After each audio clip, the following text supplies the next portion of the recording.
dead mouse promotion.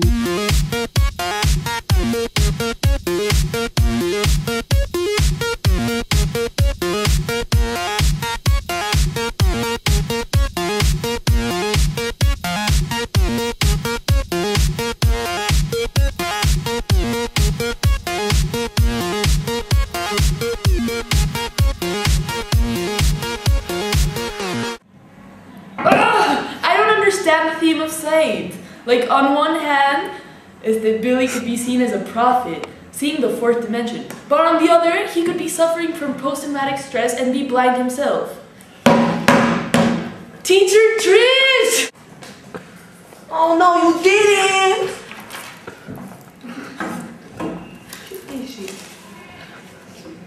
Even though Billy's experiences with the Traphomadorians can be interpreted as either a delirious hallucination or as a legitimate circumstance, this conflict is beside the point, as the science fiction element of the novel is an exaggerated of reality.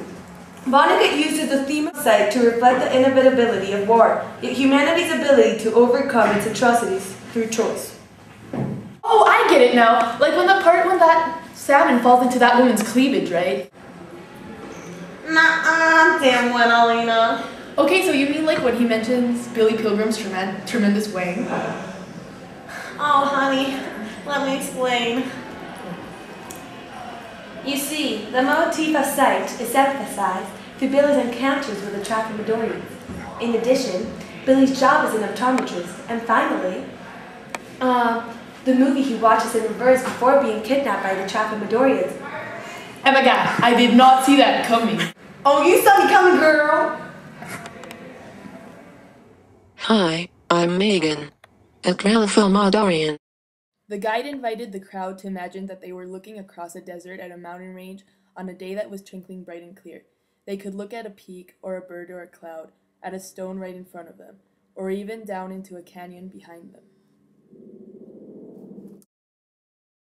But among them was this poor earthling, and his head was encased in a steel sphere which he could never take off. There was only one eye hole through which he could look, and welded to that eye hole were 6 feet of pipe. All Billy could see was a little dot at the end of the pipe. He didn't know he was on the flat car.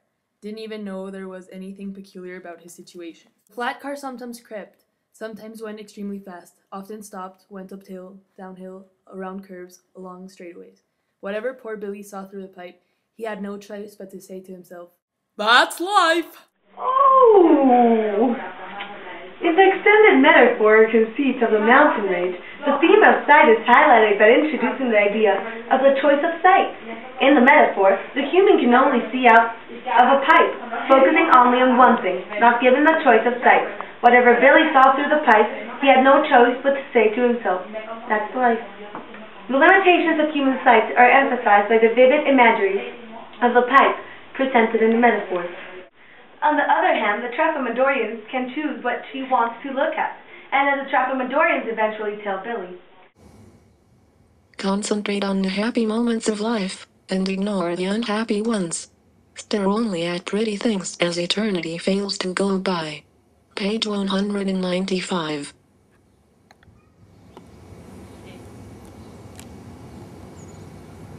This shows that although war cannot be changed more than a peak, or a bird, or a cloud in a landscape, one can choose to overcome its atrocities through the choice of sight, focusing instead on better moments in time.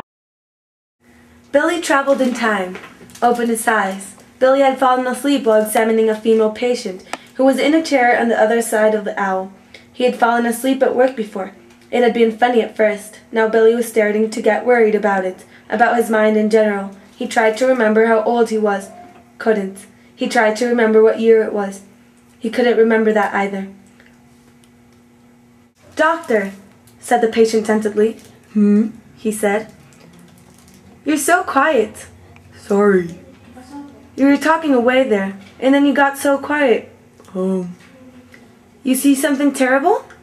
"Terrible? Some disease in my eyes?" No, said Billy, wanting to doze again. "Your eyes are fine. You just need glasses for reading." He told her to go across the corridor to see the wide selection of frames there. Oh, little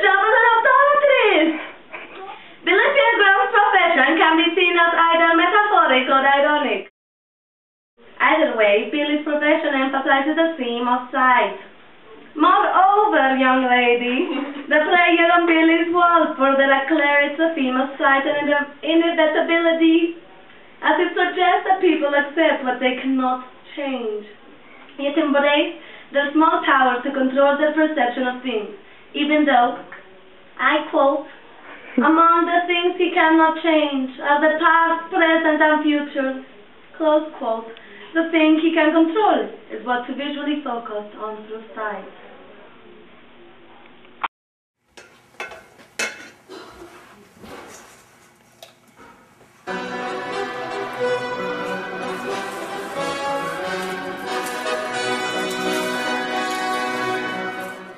American planes full of holes and wounded men and corpses took off backwards from an airfield in England. Over France, a few German fighter planes flew at them backwards, sucked bullets and shell fragments from some of the planes and crewmen. They did the same for the wrecked American bombers on the ground, and those planes flew up backwards to join the formation.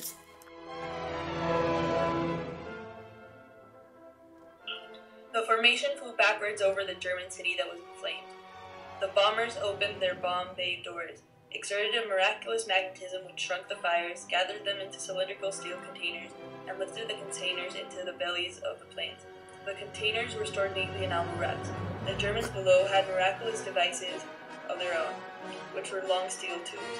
They used them to suck more fragments from the crewmen and planes. But there were still a few wounded Americans though, and some of the bombers were in bad repair.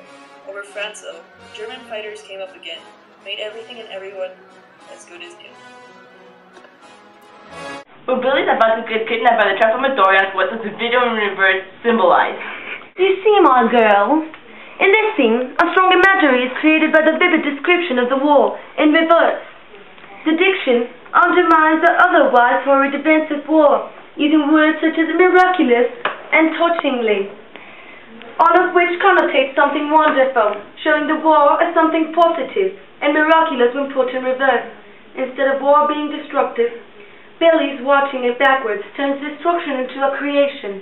Whether he can see time or it is an illusion, it is besides the point, as he continues to use sight to better understand the irrational actions of mankind in war and make sense of it through choice of sight.